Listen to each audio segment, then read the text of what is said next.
So I got a really good question the other day. One of our friends was doing a prom, and it was a steampunk themed prom.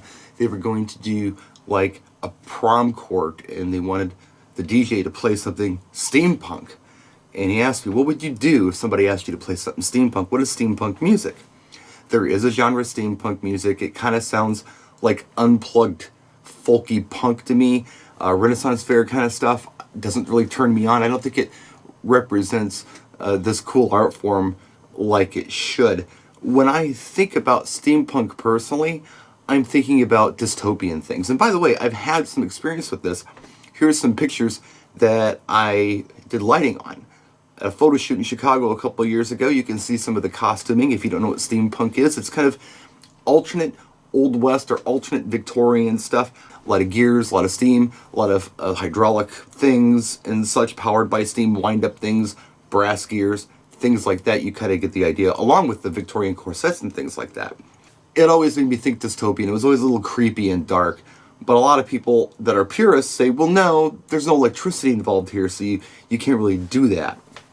But that got me thinking, how can I justify the vibe I'm getting from this old 8-bit sample music? I'm talking about old Art of Noise. I'm talking about, like, yes, 90125, Owner of a Lonely Heart, those horn stabs and things like that you heard. Those were early 8-bit samples. You could do that with a gramophone because they were invented in, I think, 1887 is when the first gramophone record came out, or 1889, something like that. So we had records. And what's more steampunk looking than a gramophone? So you could do some cool stuff with that. Let's say that you could do orchestral samples. And here, I'll give you an example of what 8-bit samples sound like. I've got this little Fairlight CMI app on my iPad. This is what you're kind of hearing. Gramophones didn't sound great. They didn't have bass. They didn't have a lot of treble. It was mostly mid-range.